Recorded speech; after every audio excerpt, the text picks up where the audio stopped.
Good afternoon. Welcome to Good Afternoon, Ghana. My name is Awudu Moro. Thank you very much for tuning in to the show that talks about what's happening at this very minute, this very material times. And what is happening today is that the flag bearers of the major political parties have been very busy filing their nominations at the Electoral Commission headquarters. Earlier, Dr. Mahmoud Bawumia, who is the flag bearer of the New Patriotic Party and also the vice president, filed his nominations at the Electoral Commission headquarters. We saw him being flanked by the General Secretary of the party, Justin Frimpong Kodia. We also saw the chairman of the party, Stephen Intim, his wife herself, that's Hajia Samira Bawumia, and quite a number of heavyweights who joined the NPP flag bearer to the Electoral Commission headquarters to officially inform the Electoral Commission that, yes, indeed, as you have heard, I'm interested in, becoming the president of this country. I'm interested in contesting elections. And indeed,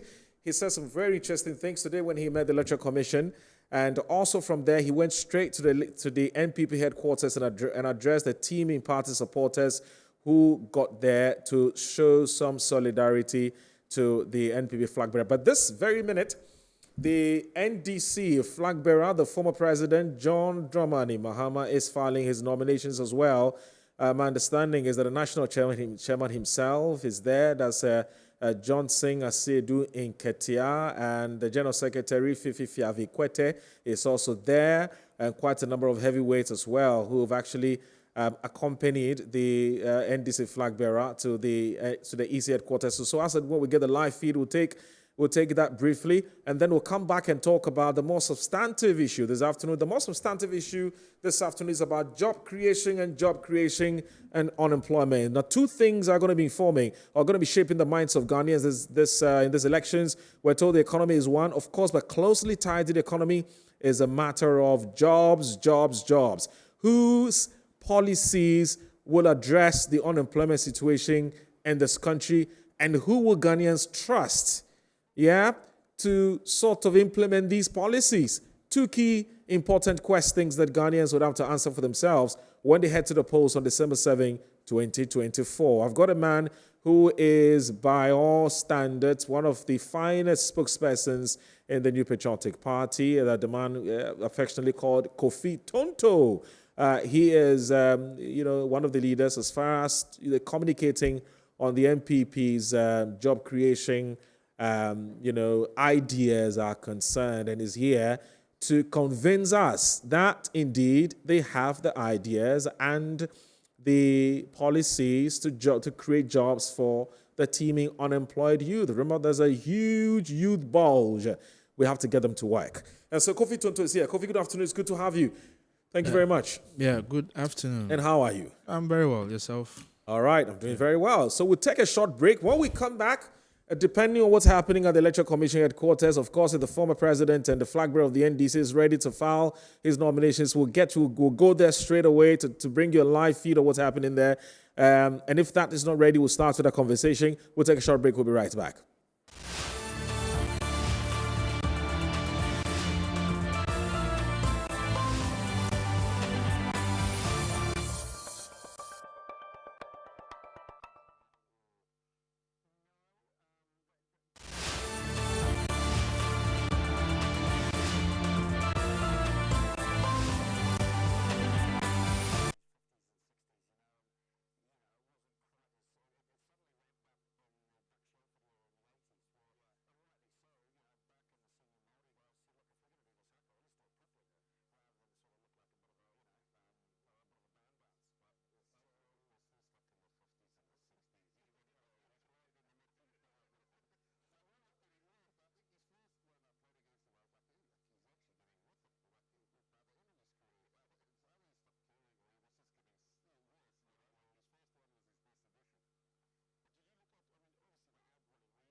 Thank you very much for your patience, and thank you very much for staying with us here on Good Afternoon Ghana on Metro Television. I did indicate that the former president was also the flag bearer of the NDC, John Dramani Mahama, and his team are picking up his nomination forms on his behalf. Now, my understanding is that the former president himself is not there, but the general secretary and the national chairman at the EC headquarters will just take the feed briefly, a few minutes, and then we'll get on with our conversation on job creation. Kofi Tonto is here. Will be transparent and fair. Additionally, we are confident that the 5-day period provided for the filing process, as opposed to the 2 days provided prior to 2020, will allow enough time for presidential candidates to correct any errors identified in their forms. We are confident that this would help eliminate the tension and rancor that characterized nomination processes prior to 2020. I warmly welcome you to the Electoral Commission of Ghana once again. I thank you for coming to submit the nomination forms on behalf of your presidential candidate, His Excellency, former President John Dramani Mahama. As a returning officer for the 2024 presidential election, I will now receive your forms. As you may already be aware, your forms will be subjected to vetting and scrutiny by our teams. And I'd like to assure you that our teams will go to work immediately on the forms. The Commission will contact you within the shortest possible time to inform you of the decision arrived at. We thank you for your time this afternoon, and we declare, may God bless our homeland Ghana and make our nation great and strong. Thank you. Thank you, Madam Chair. At this point, we will call on the General Secretary to tell us, whoever is going to, the chairman, to present the forms, and you will tell us what it entails, the attachment, everything that.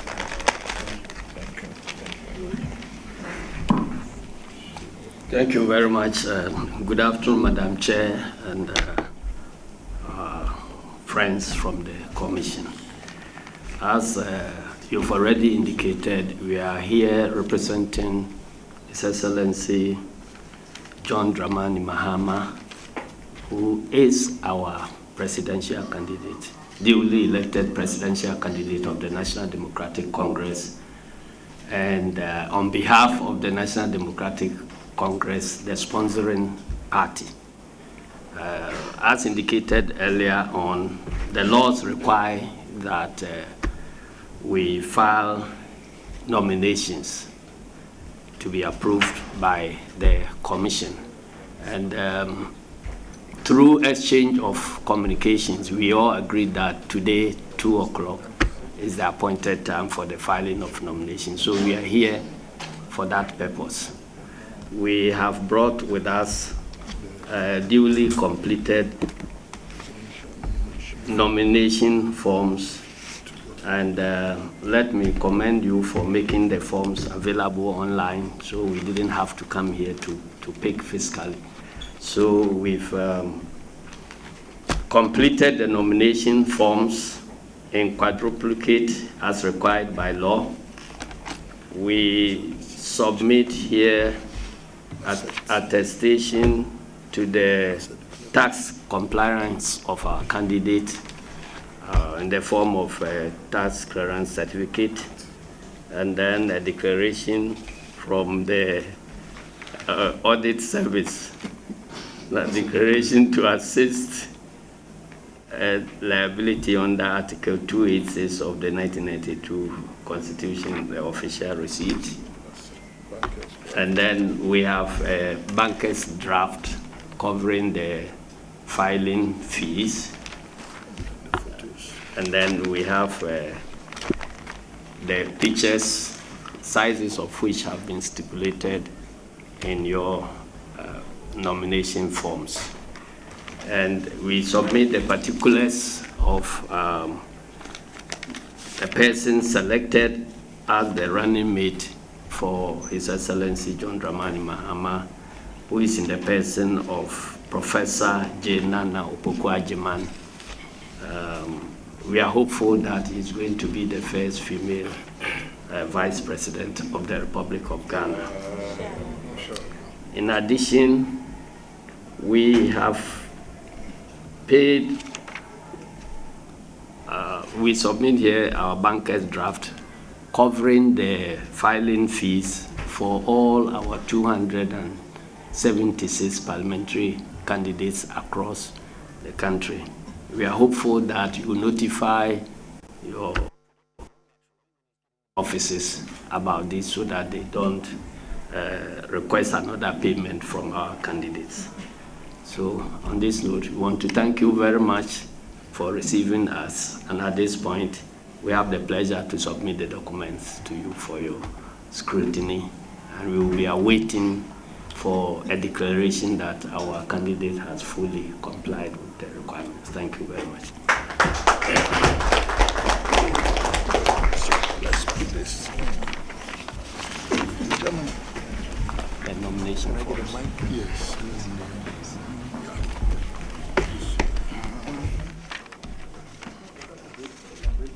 So bring all. Yeah.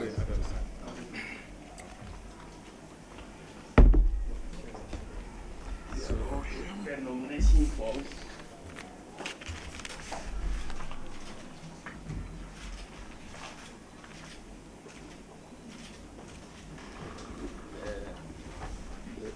Banker's draft.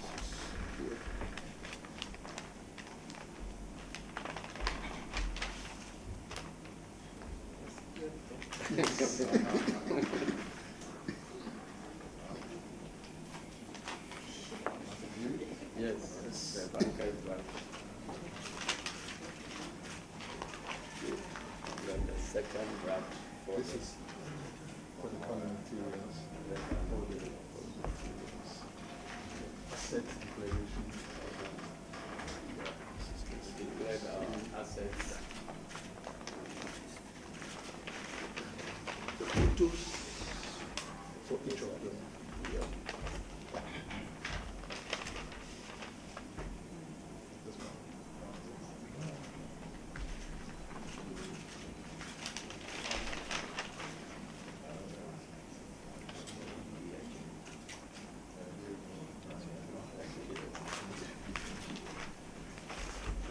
Tax.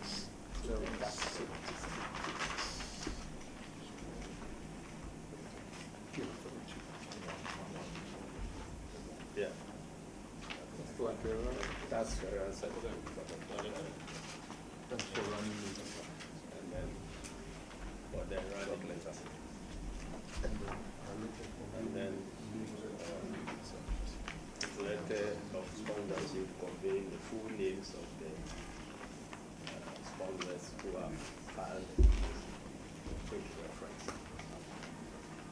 Thank you very much. Thank you so much.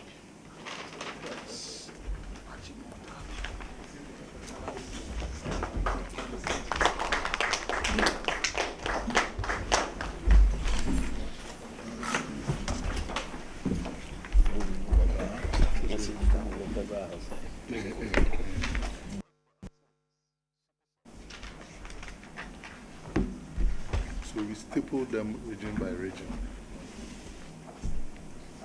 We staple them region by region.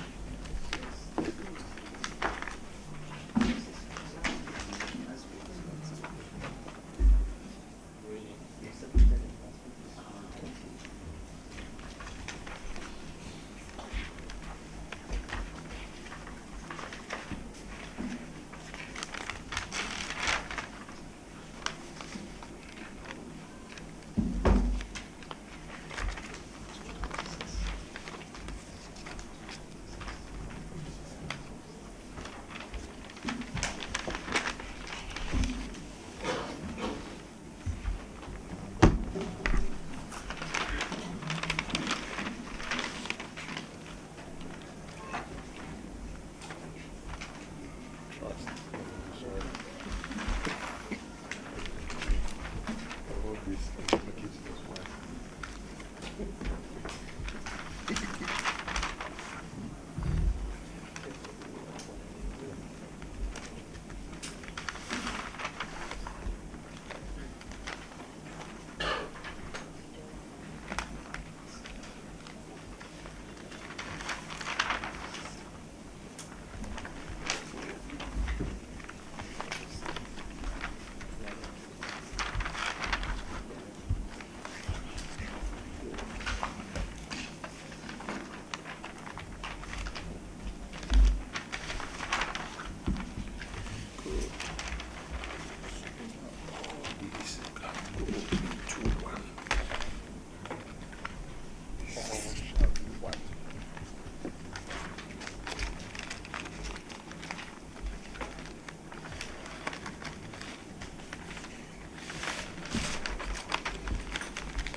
Because at this point, we would like to hand over the mic to the chairman, Mr. Johnson, the city just to say some few words to Ghanaians.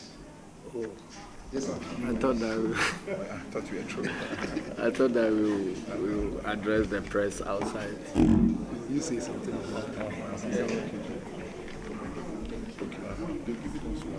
Well, thank you very much. I want to thank all Ghanaians for their support so far. From our rounds, there are all indications that change is in the air.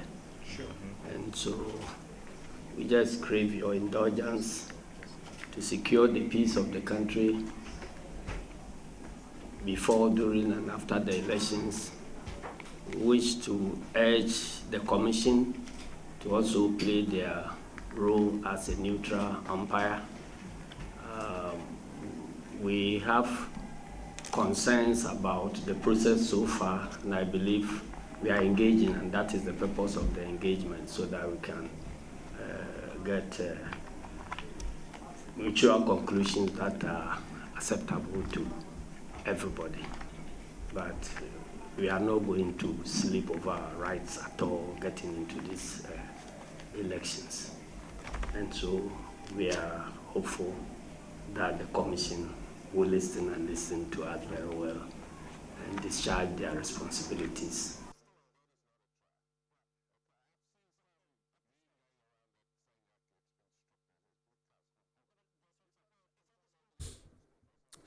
Well, just going by, in fact, in your short earlier was the national chairman of the NDC, that's the Venerable Johnson Asedu Nketia, who is also affectionately called General Mosquito, addressing the Electoral Commission. We don't know what he intends to say. He had just started when we lost that feed, unfortunately. But when we get the feed, would go back.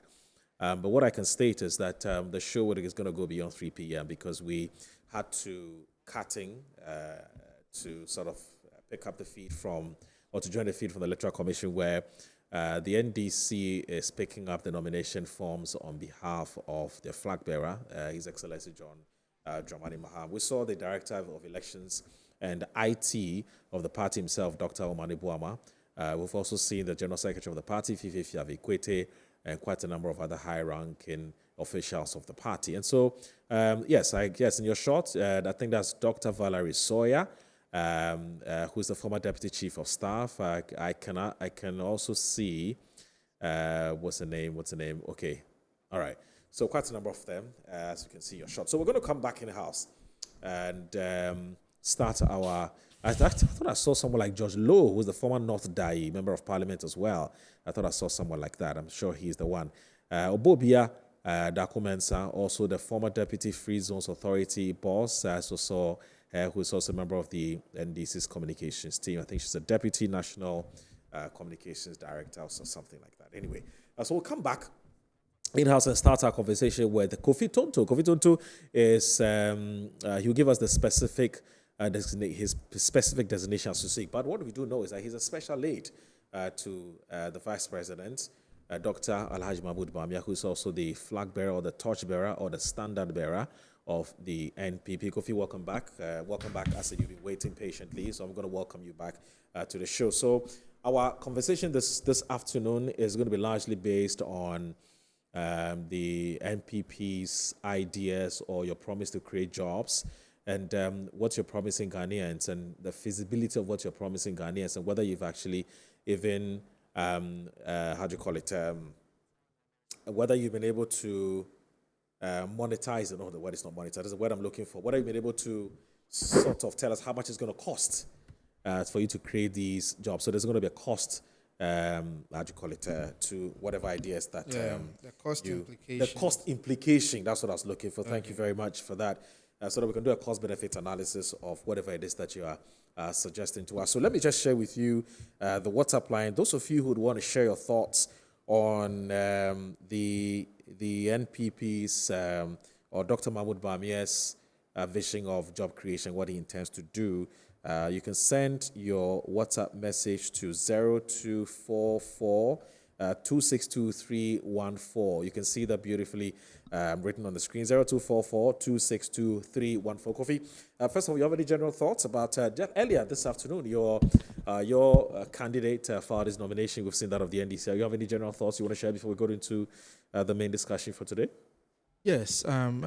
First of all, a very good afternoon to you and to your cherished viewers. It's always a privilege to have the opportunity to engage your viewers. Ghanaians at large. Yes, exactly. This morning, His Excellency the Vice President and the flag bearer, presidential candidate and leader of our party went to the Electoral Commission as stipulated or mandated by law to submit and file his nomination. Right. He was accompanied by his running mate and then also by party leadership, the chairman of our party, the Honorable Stephen Ayensu in team, and then also the general secretary of our party, my brother Justin Kodua Frempong, the chairman of our campaign, the Honorable Dan Botry. So he's actually JKF, not JFK. I think you get Justin Frempong Kodua. I think people use it interchangeably. But what I think the abbreviation he uses is JFK. JFK. Okay, so that's Frempong Kodua. Frempong Kodua. But I've also heard people call the inverse of it as well. Okay. So I think either way it comes to the same thing. We're good to go. All right. Yeah. And then the campaign chairman, campaign manager, and a plethora of party leadership, present and past, who accompanied him. More importantly was the second lady, incoming first lady of the Republic, Hajia Samira, Her Excellency Hajia Samira Baumia also joining as well.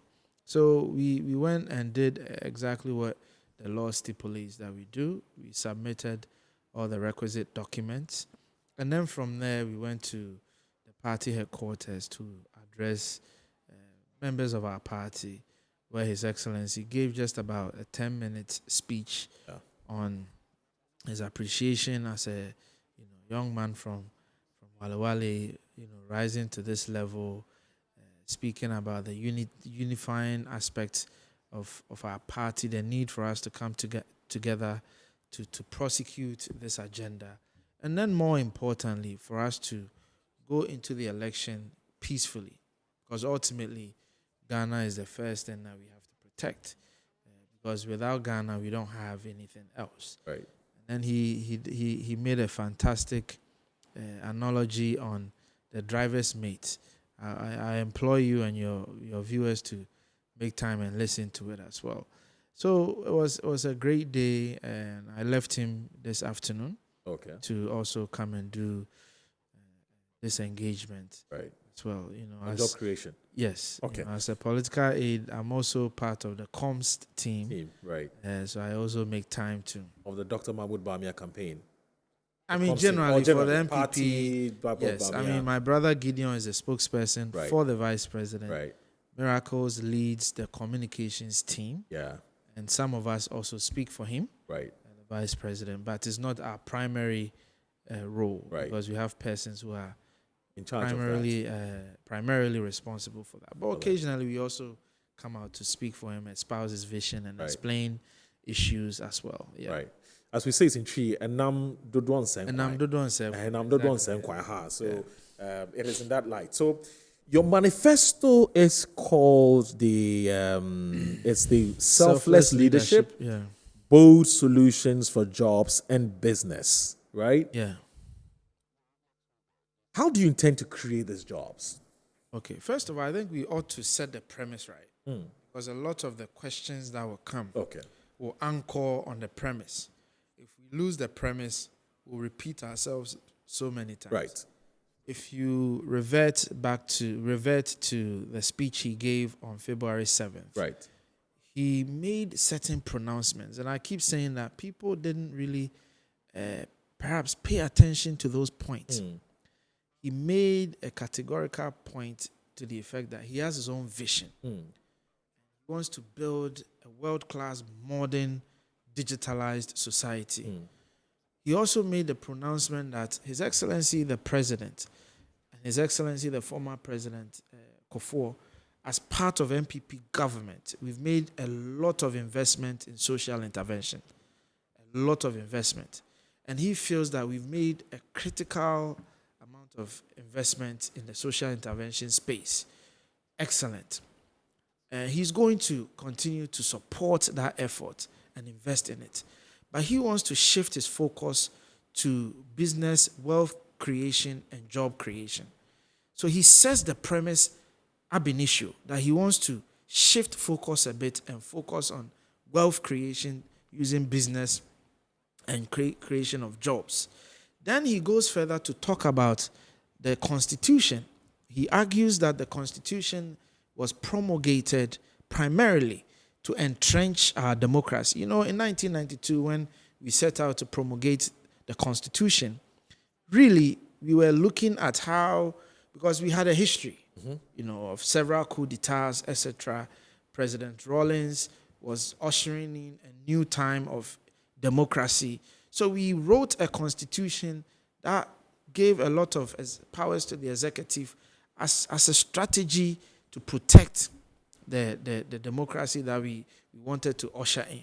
So he feels that we've done so well as a nation, abate the challenges and the difficulties. Okay. We've done so well. So we need to restructure our constitution, this time to focus on business and wealth creation. So once he sets out that premise, it tells you that his vision, his focus will be different. His direction, his approach will be different. It is important that we set that premise so that people know that we have a candidate with his own ideas, with his own plans, and his own strategies. Okay. So His Excellency then proceeds to talk about several things that he's going to embark on to attain this vision or focus that he wants to do. Okay. The first thing being that he wants to revamp our tax regime. You know, we have a very cumbersome, complex tax regime. Right. He wants to relook at our tax regime and set it out so that it becomes simple for Ghanaians to participate. You know, for any nation developing, you want to rely as much as possible on your tax receipts. Right. Or tax revenue. Tax revenue. Right. But as it stands, our tax collection or tax revenue to GDP is low compared to sub-African countries. Countries. Right. And so what it means is that you always have to find resources elsewhere to come and sort of balance it. That's true. So the first thing that you need to do to create a very friendly business environment while improving compliance is to change your tax regime. Okay. How do you change your tax regime? You first have to lay the clean slate, set out a new dawn, a new direction, a new way of doing things. A new era. New era. So he's saying that there are persons who owe the IRS several millions of CDs, thousands of CDs, etc. Right. And these are persons that the GRA comes to them and says, we've gone through your books since 2005. You owe this much. You haven't honored your tax obligations. Exactly. And in many instances, the business owners are like, but how did you computate these values? Yes. How did you do it? So complex. I recall there was a business that came to see His Excellency. Their problem was that the GRA had computed a tax burden that was more than their overall company's net worth. Okay. So let's say the company is worth $5 million or 5 million Ghana cedis. Let me bring it to our currency. Bring it home. GRA is saying that they've gone as far back as 2005 and now they owe taxes of about 8 million Ghana cedis. So the company asks, even if I sell my entire company, I can't pay you. So the option for the company is to close shop and go away. The 700 people who work there, they have to go away. And GRA has been on their neck for so long, so they haven't been able to expand because they are constantly battling GRA. They are not having the resources to invest and expand. So if you give a tax amnesty to this business, right, Now they have the space to invest whatever monies into their business, expand and grow and create jobs. Okay. So that's one of the main ways we are going to create jobs. Okay. Giving tax amnesty so that businesses who are struggling with the GRA can invest those monies into their business to expand it. Okay. Once you've done that, then you need to create a new regime that makes repetition of that on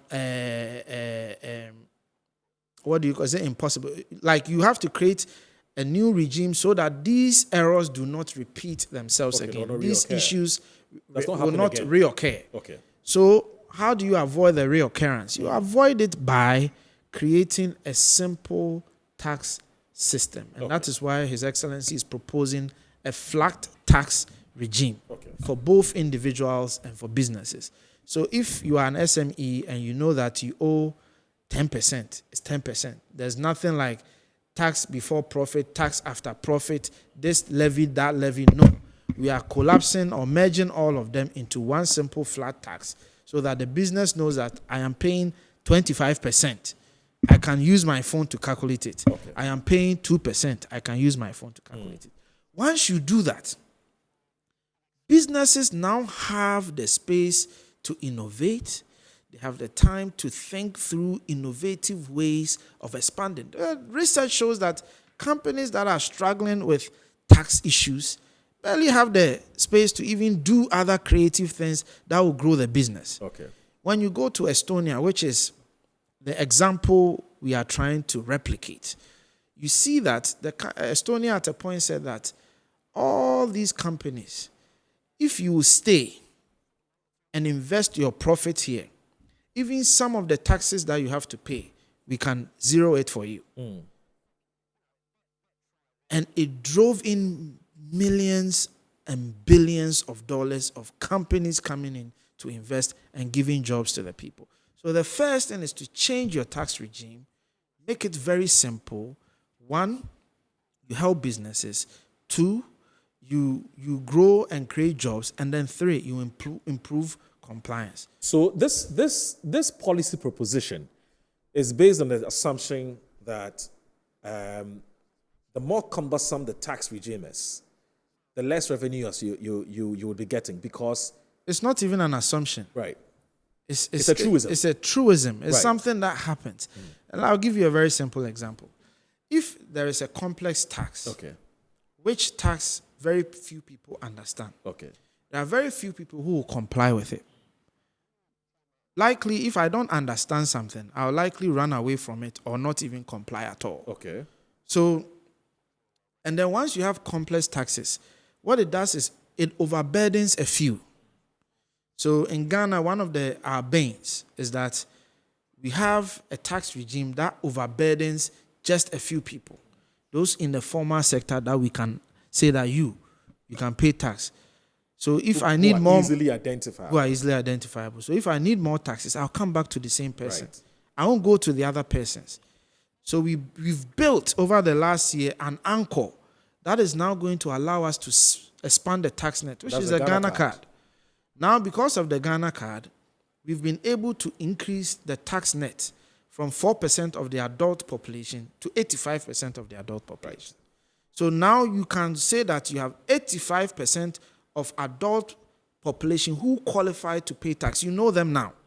So you don't have to go back to that same few people and keep hammering them, because you create the complexity because you have to go to the same people. But isn't it more of, sorry Kofi for this, but I'm enjoying this theory that you're propounding. And the theory is simple, that the more the more difficult or complex a tax regime, the less likely you would be generating as much revenue that you expect, which is fine.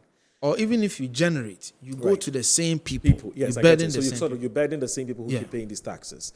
But if somebody does not pay their taxes because they think that the tax regime is complex or the tax regime is complicated, isn't it more of a character or attitude issue rather than the complexities associated with the tax regime? No. So what it means is that even if you made it simple, No. the person would find another way of avoiding. No. The paying data the doesn't tax. say that. The The data research suggest doesn't that. say that. Okay. Look, there are people on the streets now who are doing menial jobs. Okay.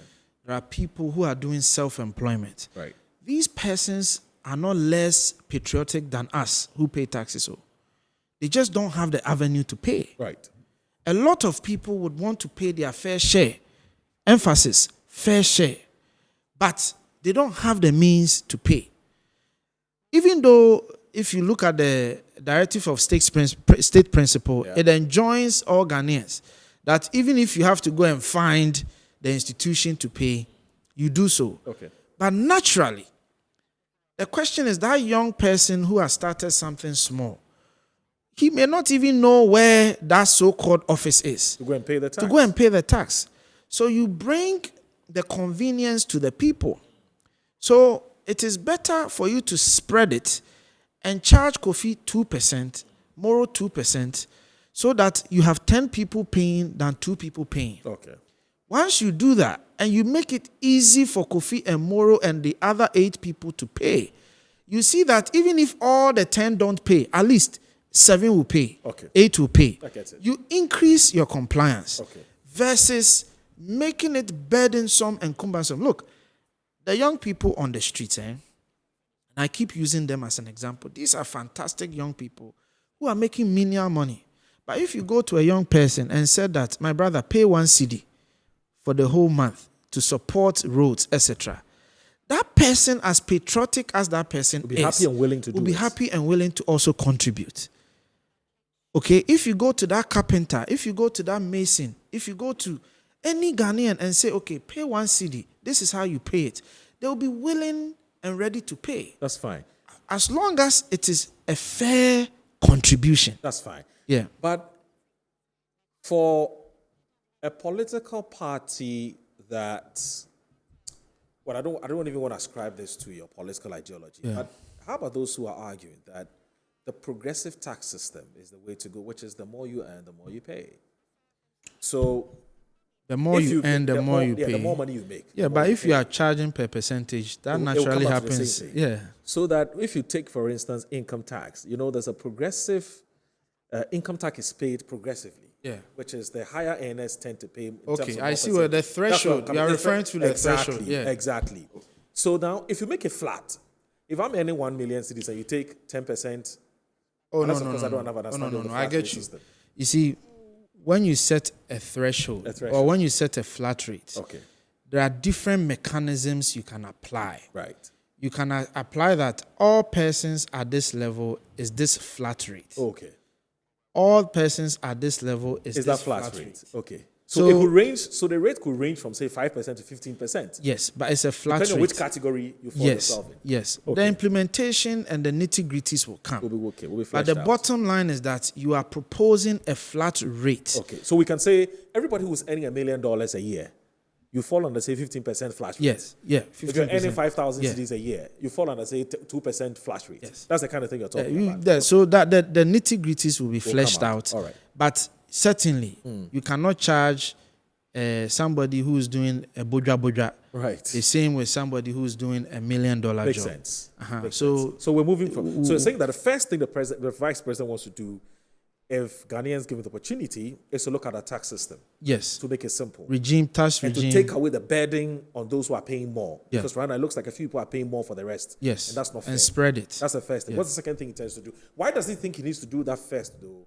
before he goes ahead rolling out his job creation? No, you Policies. can do some things concurrently. Okay. But I'm saying that one of the first things he's going to do is that tax amnesty. Okay. First thing, First going to put the requisite laws and documents in place, submit it to the requisite offices, etc., Agencies. and then make sure that is implemented. Okay. There are certain things that you do concurrently. Tell us how this relates. How will, for instance, the tax amnesty regime spare job creation? Oh, I explained it. Okay. I explained it earlier. Right. That's okay. I have a shop. Even if for me to go and sit in front of the shop, I have to look left and right. Okay. Because GRA is on my neck. Yes. Pressure. So I need to pay that 100,000 cedis to GRA Okay. to operate. Right. Now I don't have that 100,000. So I'm fighting with GRA. What it means is that one, I may not even show up at the shop at all. So business closed. True. Or even if I show up at the shop, I may have to find the resources to pay GRA incrementally. Which I may not have. Which resource I can invest and grow my business. Makes sense. You don't even need to continue. I get it now. So exactly. So those are the different permutations. I get it. Now that shop that is closed will come back and That's open. true. That's true. So that 5 people who were home will now come back to work. That's true. You may even employ more people. That's the whole thing. That's how the tax amnesty is going to spare a business growth. And then the flat tax data shows that once it is easier for businesses to pay a flat tax and they are able to comply, they are able to then reinvest their monies, because if it is simple, they know it's 5 cedis, they pay their 5 cedis. They don't have to pay 15 or 20 cedis, and they can move on. Once you expand the scope, you get more people coming on board. So these are the different ways you can do that. I think the clarity is important, because somebody actually sent a text and said, what's he saying? How does that create jobs? And I needed that. No. It's fine. That's fine. Which is great. So he's going to do this. So those are the 2 things that immediately he wants to tackle. That's the tax bit. And the next, what does he intend So the next thing that he talks about is credit score. I'll come to the 1 million jobs. People think I'll immediately jump into that. Right. But His Excellency talks about so many creative solutions that we haven't even addressed our minds to it. He talks about the credit scoring. The credit scoring is probably going to be the leading job creation policy he's put out. Tell us how. I'll explain it to you.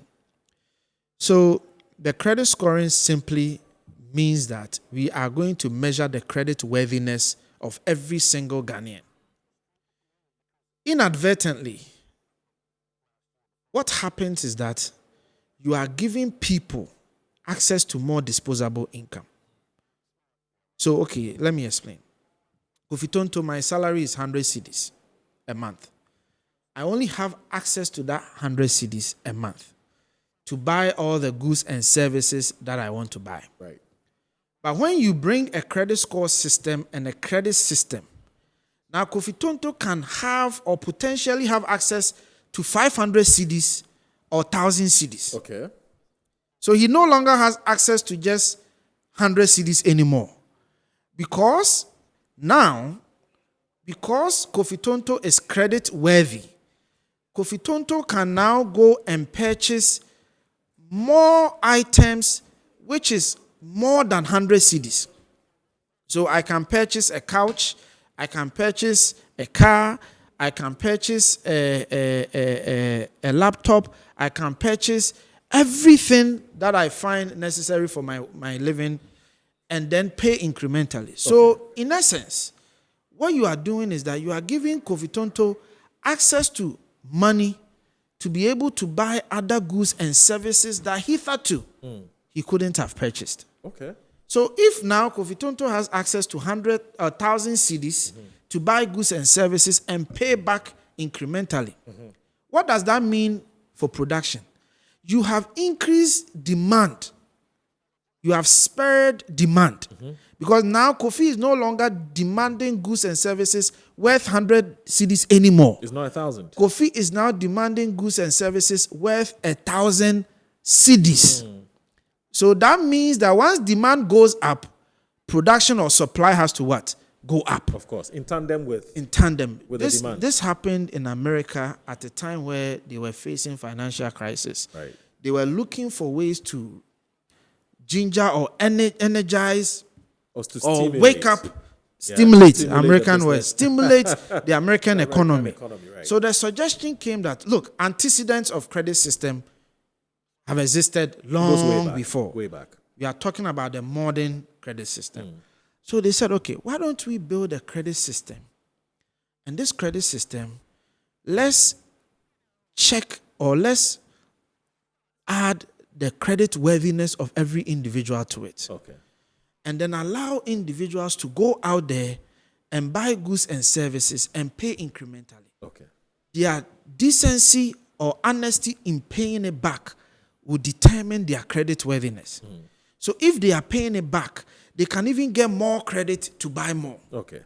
And there's going to be an agency that's going to be monitoring. That's a credit bureau agency. Oh, the credit bureau Yeah, agency. some of these agencies exist already. For the banks, especially. So Bank of They Ghana is support the simply banks. giving them Yes. the license or permissions to be able to aggregate all our transactions. So Kofi Tonto, as Ghana Card as my anchor, will go and buy ECG credit on the ECG app, and I'll pay small. Okay. ECG now have my history, that transactional history. That you don't default. That I don't default or default. It could be both ways. Okay. Now, Kofi Tonto goes to a phone company to go and buy a phone, pay small, so on. They took my social security when they took my Ghana Card number when I did that transfer. I mean, that transaction. Yeah. Then I go to a car dealership, I buy a car. They took my Ghana Card, and then they also collect my data. So at the end of the month, all these agencies that I've purchased goods and services from will You have your records. ship all my data Okay. to that bureau. Okay. And the bureau will do the calculation and the permutations and say that Kofi Tonto is a credit-worthy person. I see. His credit score is 800. His credit score is 700. Okay. His credit score is 600 Okay. or 400. Okay. The higher your credit score, the more credit-worthier you are. You are. The lower, the less credit-worthier you are. What that does is it spurs demand.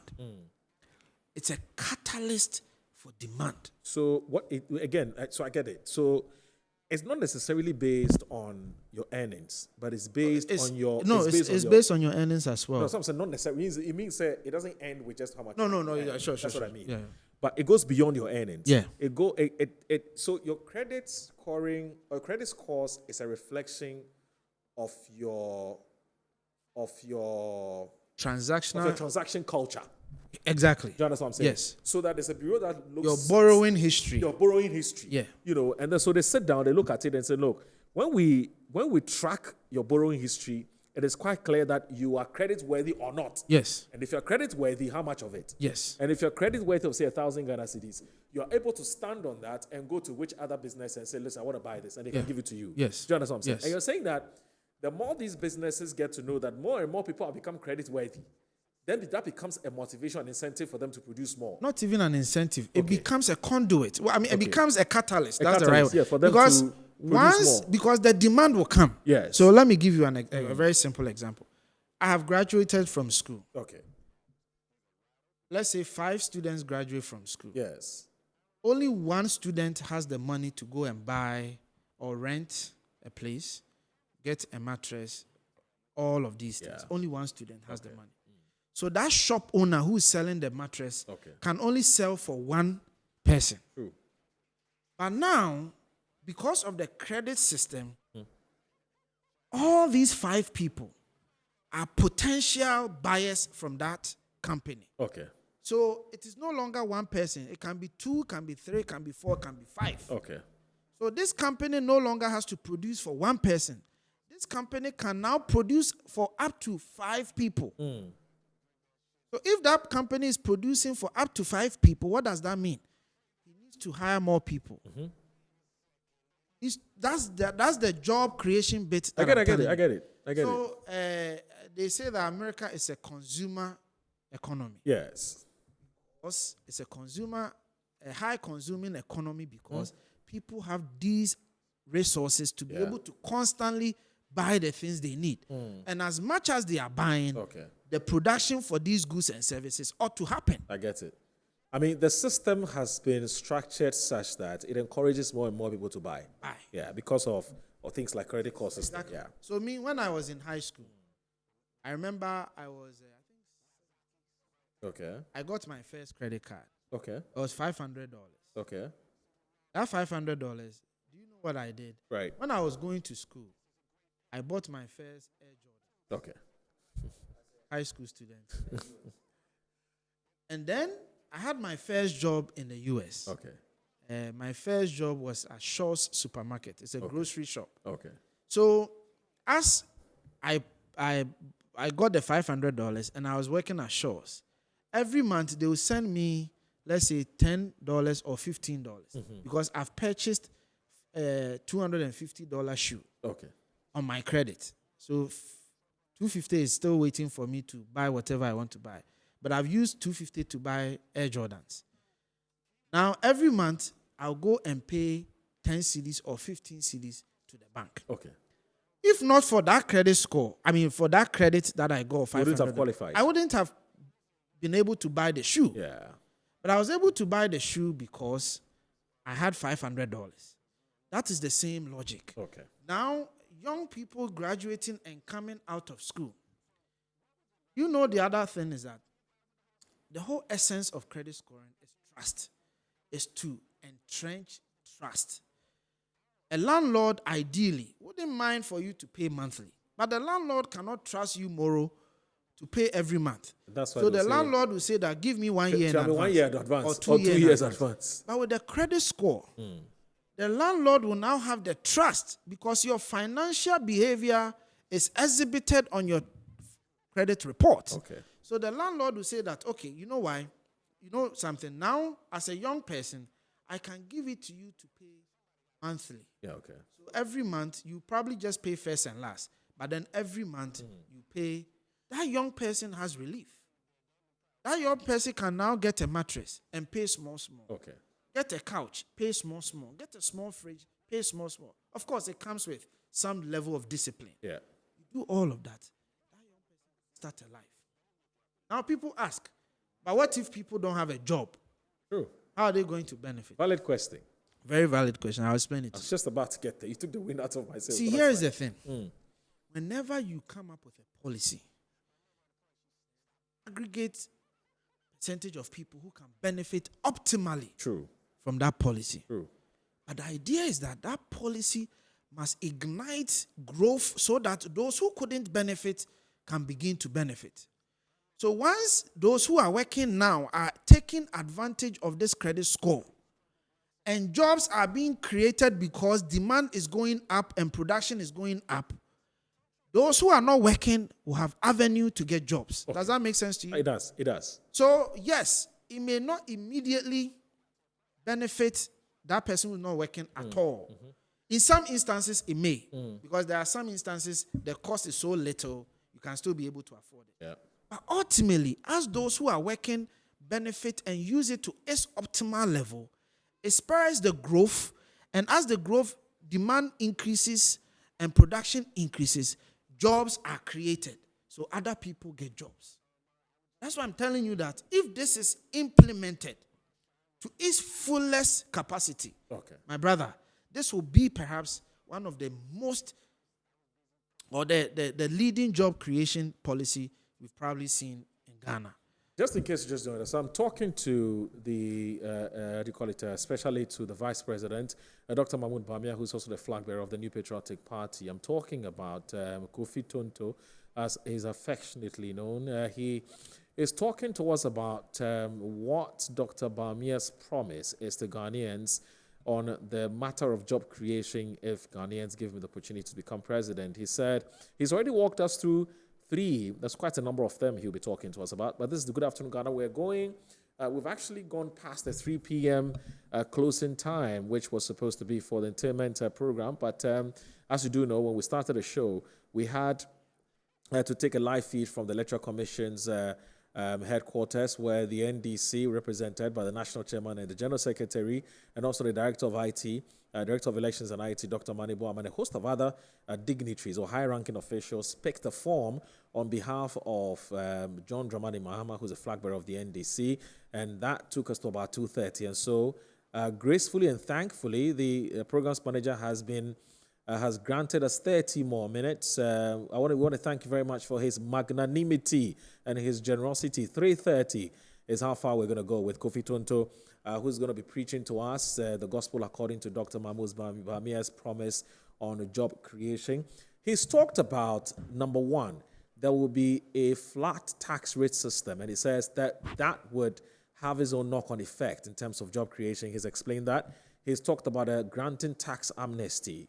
You have not been able to pay. They say, don't pay again. That money we're expecting to reinvest into your business, bring back the persons whom you probably have sent home because you couldn't pay your tax. Bring them back, job starts, and perhaps you may even expand and bring in more, employ more people. That's one of it. He's talked about a credit scoring regime, which he says the vice president also intends to introduce when or if he becomes the president of this that one there country. is going to. So hopefully we'll start this. Oh, year. you're starting this year. Yeah, Okay. Oh, so then it is possible to start this year. Yeah. So, but each time we've asked, why aren't you able to start this year? You tell us that the vice president is not the president. No. So don't ask him to start anything. See, people don't really take time to understand the What we mean, make. right?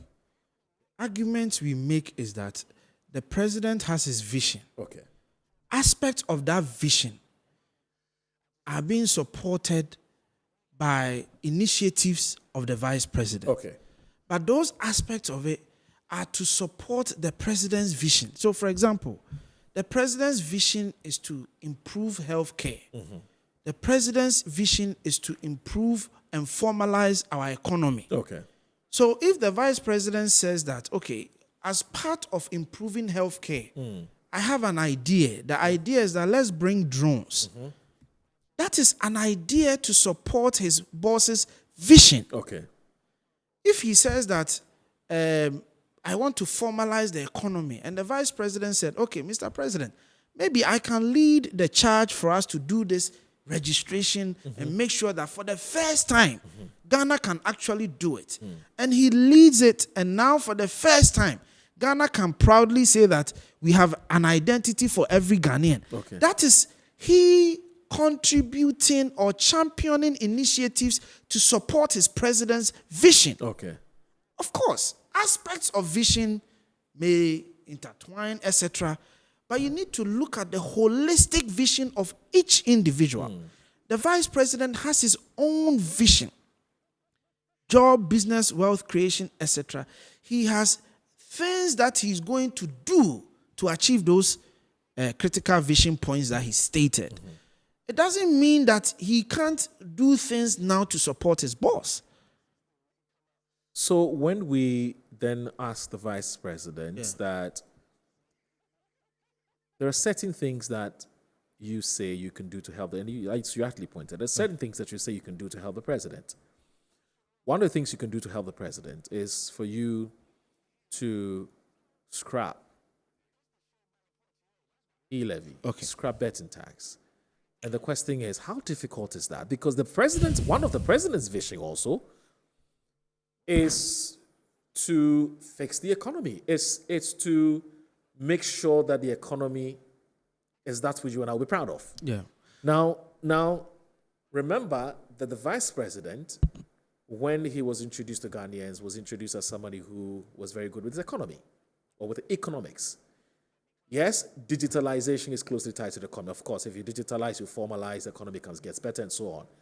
But I'm saying that when communicators of the party or the persons who are close to the vice president go on this tangent of it is possible for the vice president to push or to initiate or to execute certain things, then the question will arise, why is he able to execute this one? Why isn't he able to execute this one? Also in line with the same vision it's a case that the president has. It's a case of law. Okay. It's a case of mandate. Right. Moro, you are sitting here. You can take a decision with your producers that maybe we should do an initiative to support the needy. Okay. So you come up with a program, Good Afternoon Foundation, to raise funds to support the needy. Also the Metro Foundation. The Metro Foundation. They agree. You and your producers, every 5 minutes, you make a call, people contribute, etc. Right. You've taken an initiative within a company. Right. Which initiative you needed to seek permission for to do that. Okay. So you go to your general manager, you seek permission, etc., and you do that. Now, at the end of the year, when we are appraising you, we saw that Moro, aside from doing his day-to-day job, took on other initiatives which supported the growth of the business. Okay. So Moro will be credited for that. Okay. But Moro dare not come here and say that he's giving this place to TV5 to come and do a radio program here. So basically, I can only play a supportive role. You can only do what you can do to support someone's vision. But the vice president does not have the powers to go to parliament and say that I don't want this e-levy. Please take it away. The vice president can go to cabinet and say to the president, Mr. President, electronic levy will not help in the advancement of financial inclusion, especially electronic financial inclusion.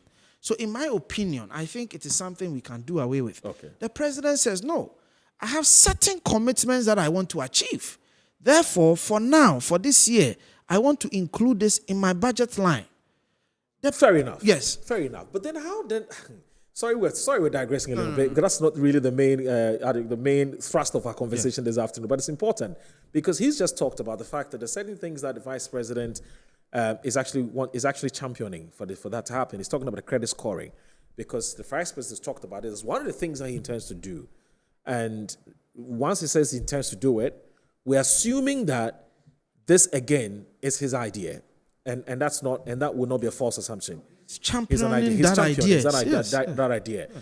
The question is, why is he able to champion certain things, but other things, he says, well, as for this one, I can't champion it because I've got limitations. And that's why I've answered that.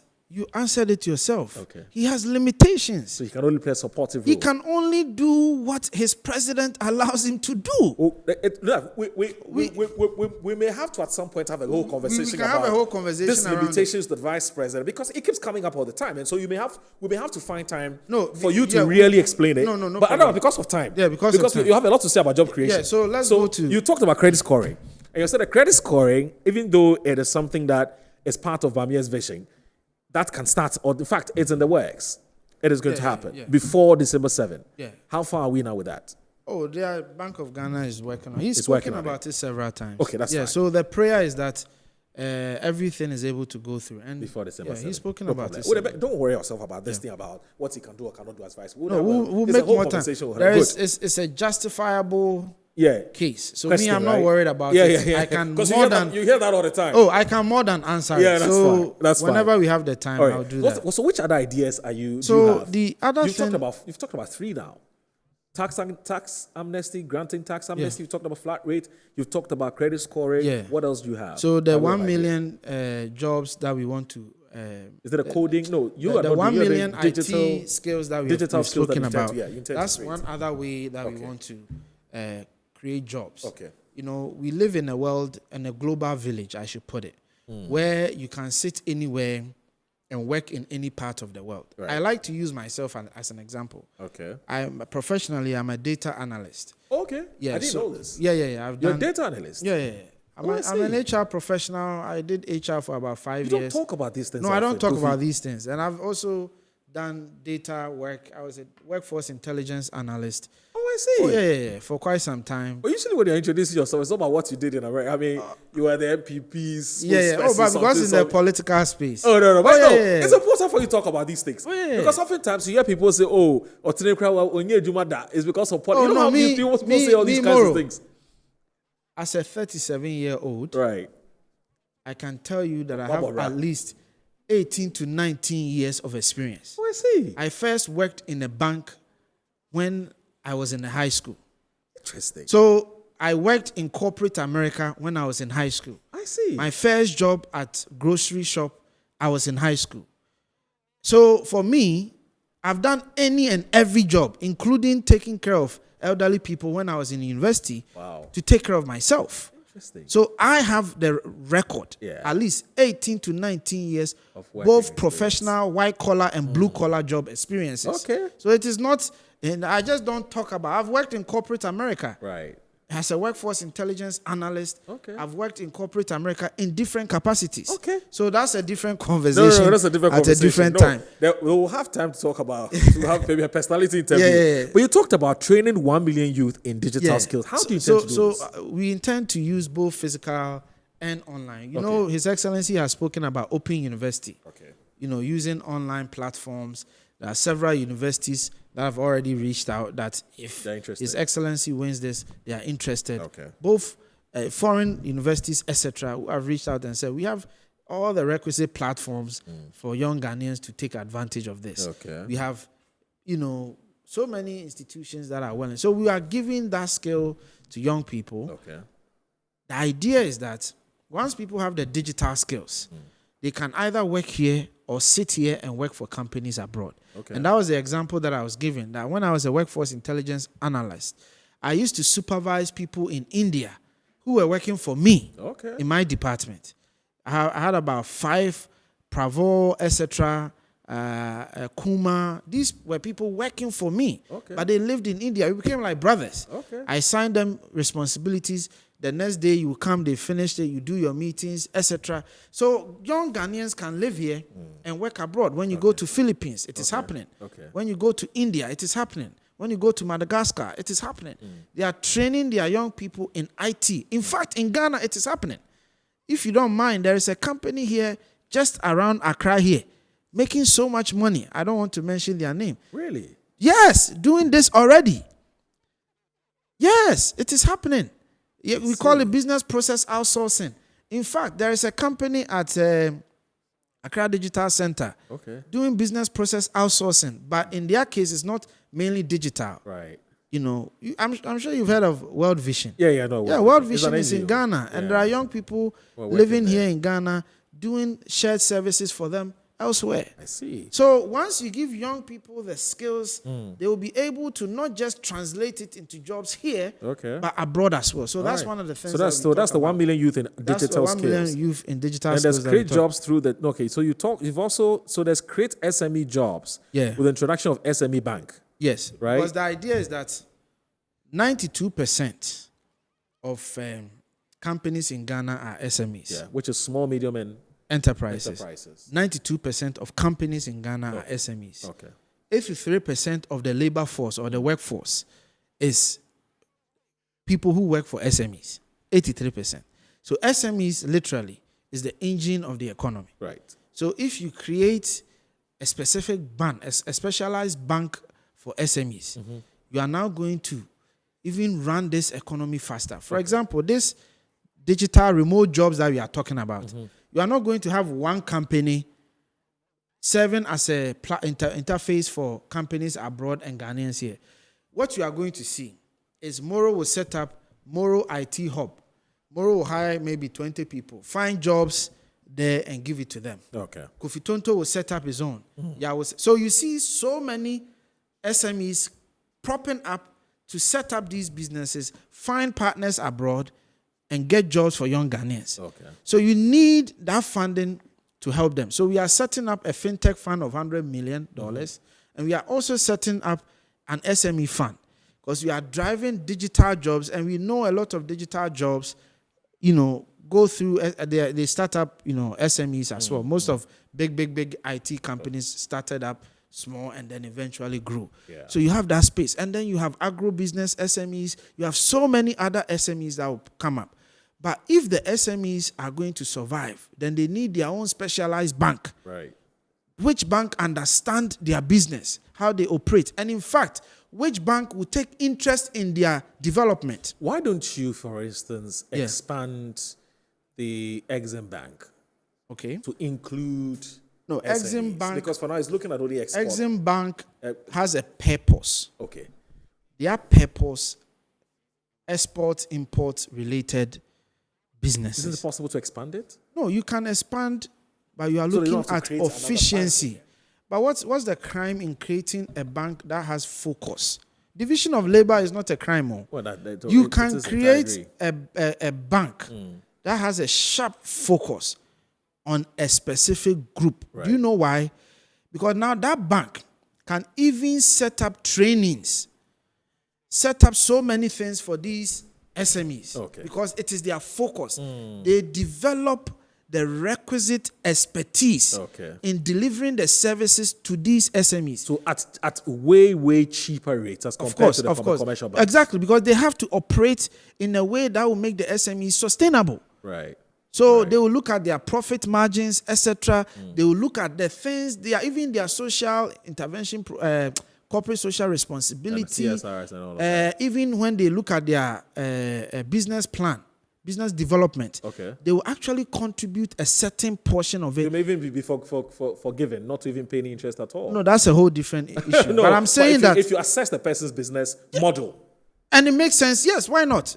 I'm saying that they can create all these modules because they are specific. Their business development plan can actually say that, okay, we are contributing 5% of our proceeds. That 5% is to go back and train and develop and enhance the skills of SMEs to make sure they survive, increase the survival rate of SMEs, and then reduce the attrition rate. They can have that focus. That's fine. It's important that you employ more security services personnel. There's also create jobs through the minerals industry and its value chain. Aluminium, gold, lithium, manganese, salt, etc. So let me run through this very quickly. When we came, fire service has 7,000 employees. Now fire service has 15,000 employees. 15,000. When we came, immigration had about 4,000, just below 5,000. Now immigration has 13,000. Police had about 33,000. We've increased it by 40%. You've memorized all these numbers. Oh yes. Oh yeah. So we've done all these things. So fire service, police, immigration. There's another. SEPs? What? How about SEPs? Customs. Customs too, yeah. Okay, you've increased. And even NACOPS. Oh, NACOP. Yeah. NACOPS, I think their number was 4 something. We've increased it to 900 or so. I don't have. Is it our authority or still a board? I don't remember the name, the minute. But the point is, we've invested. You know, fire service, when we came, fire service had just about 1 fire service training in the whole Ghana. Since independence. Now we have 4. 1 in northeast region, around Walewale area. 1 in Duyayankwanta, and then 1 in Chebi. And then the main one that we came to me. So now we have 4 fire service training centers. Newly built. We've added 3 newly built fire training centers. When you come to the police, we've added about 930 or so vehicles, about 4,000 or so motorcycles. We've added about 3 helicopters. I have all the list here. We've invested so much in the security space. The things I can say and those that I can't say, because there are a lot of security things that I can't publicly say. This government has kept the body and soul of this country together. Security-wise, we've done everything. So what we are saying is that at least we will build on that by adding at least 20,000 security personnel across all agencies within that 4 years. So I unfortunately I have my notebook. I couldn't bring all of those things. But all of these things, that's why I could memorize some of them. So the security space, we are going to do that. Agriculture space, we are going to do that. You know, so there are so many areas that we are going to create jobs for Ghanaians. So, my brother, this is a well thought through. Lastly, do you even know that the NPP government, for the first time, we are going to promulgate a law under a Bawumia government to protect the elderly, so that institutions can set up nursing homes, etc. Have you seen that part of our manifesto? Yeah, I've seen it. A section for the elderly. A section for the elderly. So that is coming. That is going to assure young nurses who are coming up that now it's not only hospitals that you have to go and search for jobs. Home care agencies are going to come up, and that will serve as another way for you to get jobs. People with disability, we are going to set a quota within Ghana institutions, government institutions for people with disability. And then lastly, PPP arrangement. We are committing 3% of GDP of our GDP, which is about 30 billion to the private sector. We are saying that private sector take this responsibility of 30 billion, go and operate it, build roads, build hospitals, do this, do that. Government will lease, rent, or allow you to toll. So that will be another engine of growth for jobs. So when it comes to the jobs, so many parts of it that I can go into. So the 1 hour is not enough. Maybe I need 2 hours to go into other aspects of the job creation. I know. It's quite Unfortunately, a lot. I didn't bring my notebook, but I have most of them here. So I'm able to. You've done a good job. You've memorized a lot of the numbers. You've been sharing that. You've been sharing that with us. This morning we had events, so I had to rush, and I couldn't. So it's about selfless leadership, bold solutions for jobs and business. Some of which Kofi Tonto has been sharing with us. the vice president, the flag bearer of the NPP's vision as far as, or ideas as far as job creation is concerned. My name is Audu Moro. Thanks for watching. Another edition of Good Afternoon Ghana. Same time Wednesday, we'll be here. But remember, tomorrow, the show will be repeated from 2 to 3. Of course, if we're able to arrange another interview with Kofi, he hopefully will be back sooner to shed some more light on the flag bearers' vision or ideas or policies as far as job creation is concerned. Thanks for watching. Thank you very much. Have a wonderful afternoon. Bye-bye.